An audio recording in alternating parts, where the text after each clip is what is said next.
불과 2주 전 우아쿠의 팬카페 왕물원에서 벌어진 불법 확장 프로그램 유통과 개인정보 수집 논란에 대해 다룬 바 있는데 그 후 폭풍이 현실로 닥쳐왔습니다. 8월 7일을 기점으로 네이버에서 왕물원 카페가 검색되지 않는 검색 제한 조치가 내려진 것입니다. 음저협으로부터 65억에 달하는 저작권 사용료 청구까지 받은 와중에 이제는 팬덤의 핵심 공간인 네이버 카페마저 폐쇄될 수 있는 위기에 처한 것인데요. 왕물원 카페가 이런 상황에 놓이게 된 배경에는 여러 복합적인 문제들이 자리 잡고 있습니다. 며칠 전까지만 해도 네이버에서 가장 활성화된 팬카페 중 하나였던 왕물원. 하지만 지금 네이버 검색창에 왕물원을 검색하면 카페는 보이지 않고 관련 논란을 다룬 기사들만 노출됩니다.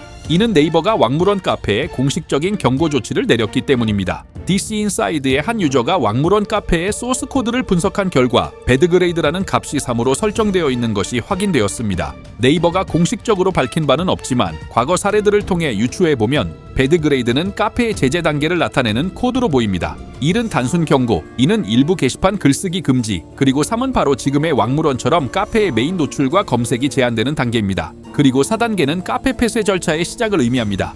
네이버의 카페 운영 원칙에 따르면 경고 조치를 받은 카페는 문제가 되는 게시글을 모두 삭제하고 이용 행위를 중단한 뒤 네이버에 경고 해제를 요청해야 합니다. 만약 이 조치를 이행하지 않거나 해제 요청이 거부될 경우 카페는 자동으로 접근 제한 조치에 들어가고 최악의 경우 영구 폐쇄로까지 이어질 수 있습니다. 현재 왕물원은 최고 등급인 숲단계에서 나무 3단계로 2단계나 강등되었고 카페 매니저를 포함한 운영진들은 문제가 될 만한 게시글들을 대대적으로 삭제하는 작업을 진행 중인 것으로 보입니다. 하지만 왕물원의 전체 게시글 수는 무려 1,500만 개가 넘습니다. 이 방대한 양의 게시글 속에서 과연 어떤 글들이 문제가 되었는지 그리고 그 모든 것을 제한된 시간 안에 바로잡을 수 있을지는 미지수입니다. 그렇다면 네이버는 왜 이런 강력한 조치를 취한 걸까요? 그 이유는 이전에 다루었던 개인정보 무단 수집 문제 때문일 가능성이 매우 높습니다. 왕물원 팬덤은 리셀러 검거라는 명분으로 네이버가 막아놓은 시스템의 허점을 이용해 다른 회원의 네이버 아이디와 고유 식별값인 멤버키를 알아내 신상을 추적해왔습니다.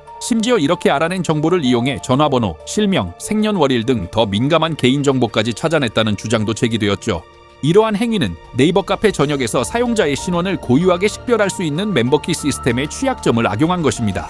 비록 네이버 측은 멤버키만으로는 아이디나 가입 카페 내역이 직접 노출되지는 않는다고 해명했지만 멤버키를 어뷰징하는 사안에 대해서는 인지 즉시 조치하고 있다고 밝혀 왕물원의 행위가 시스템 어뷰징에 해당함을 인정한 셈입니다. 결국 이번 검색 제한 조치는 자신들의 플랫폼에서 벌어진 개인정보 수집 사태에 대해 네이버가 조치를 취했다는 신호로 해석될 수 있습니다. 팬카페의 존폐가 위태로운 상황에 65억의 사용료 청구까지 더해지면서 우아굿과 팬덤은 그야말로 최악의 위기 상황에 내몰렸습니다. 팬덤 내부에서는 여전히 신고 테러 때문이다, 네이버 버그다라며 문제의 본질을 외면하는 목소리가 나오고 있지만 상황은 그들의 생각보다 훨씬 심각합니다.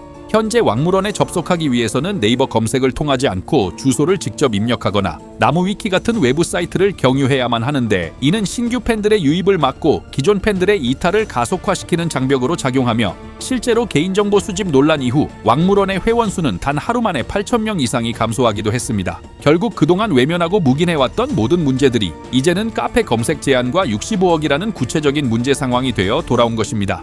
현재 왕물원은 1,500만 개가 넘는 게시글 속에서 네이버의 경고를 해제하기 위해 어떤 글이 문제였는지조차 제대로 파악하지 못한 채 무차별적인 게시글 삭제 작업을 진행하고 있는 것으로 보입니다. 과연 이들이 제한된 시간 안에 모든 문제를 바로잡고 네이버의 추가 제재를 피할 수 있을까요? 설령 이번 위기를 넘긴다고 해도 근본적인 문제는 해결되지 않습니다. 잘못을 저지르고도 반성하지 않고 오히려 책임을 남에게 돌리는 팬덤의 행태가 바뀌지 않는 한 제2, 제3의 왕물원 사태는 언제든 다시 터져 나올 수밖에 없습니다. 이제는 우아굿 본인과 팬덤을 이끌어가는 운영진 그리고 팬덤 구성원 모두가 스스로를 돌아봐야 할 때입니다. 과연 팬덤의 팬심이 향하는 곳은 어디일까요?